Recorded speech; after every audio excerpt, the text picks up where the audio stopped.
Tazansik, œuvre de M. Yuma Tambwe Moulimbe. Cette société affiche aujourd'hui un visage pitoyable, un visage qui attire la compassion. Les dégâts matériels se chiffrent à environ 15 millions de dollars américains, de quoi avoir des vertiges.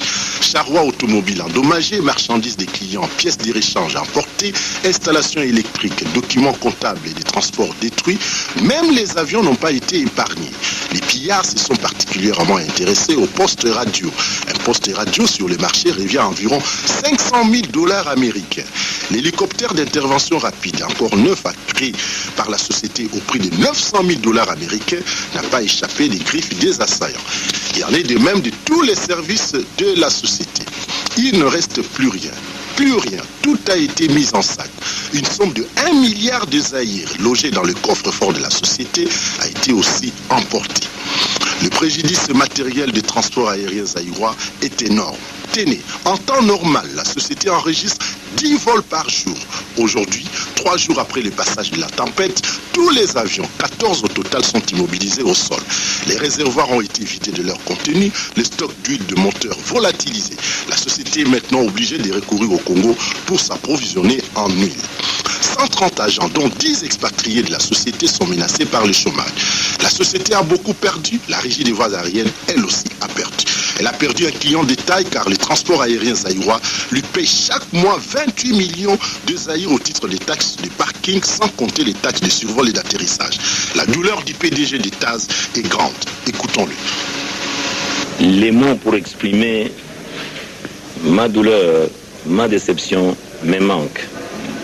Car, après un effort de plus ou moins 20 ans de service, monté personnellement avec le concours d'un expatrié suédois, M. Ake Johnson, parti d'un avion, nous sommes aujourd'hui à plus de 14 avions en service, avec un personnel de plus ou moins 30 agents, 130 agents, et prenez au moins la moyenne d'une femme avec 4 enfants, ça vous donne une idée de l'ampleur du préjudice causé à ma société. Imaginez aussi ces gens qui sont aujourd'hui réduits au chômage. Vraiment, j'ai un cœur plein de chagrin. Autre établissement commercial à se retrouver dans le collimateur des pillards, c'est l'hôtel Kibela, situé au croisement des avenues Sayo et Opala, dans la zone de Kassavou. Mon émotion est grande, c'est ce que nous a dit l'administrateur propriétaire de cet hôtel, M. Kipenda Mavweza. Hôtel Kibela, établissement à 4 étages et qui emploie 45 personnes, a été complètement dépouillé par la tempête de lundi et mardi dernier. Il n'y a plus rien.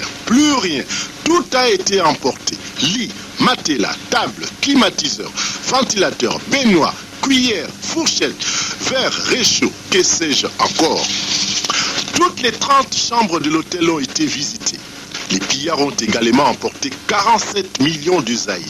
Ici aussi, tout est à recommencer. Il faut au moins 2,5 milliards de zaïrs pour redonner à cet établissement son visage datant, c'est-à-dire le rééquiper. La construction de cet hôtel a exigé à son propriétaire 10 ans de sacrifices et 10 ans de privation. Aujourd'hui, il se retrouve les mains vides. Il ne sait plus quoi faire. J'ai encore l'émotion avec moi. Tout de suite là, je ne peux pas déclarer quelque chose sur la chose parce que j'ai encore l'émotion. Je vais beaucoup réfléchir. Après la casse de l'aéroport international de Ndjili, casse intervenue le 24 septembre dernier, 2 vols civils internationaux ont réouvert aujourd'hui le trafic aérien dans cet aéroport.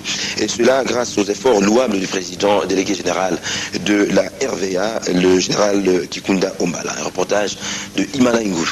Alors que tout était mis à sac à l'aéroport international de Ndjili au lendemain du pillage intervenu le 24 septembre dernier, voilà qu'aujourd'hui l'aéroport international de la capitale Kinshasa est de nouveau opérationnel.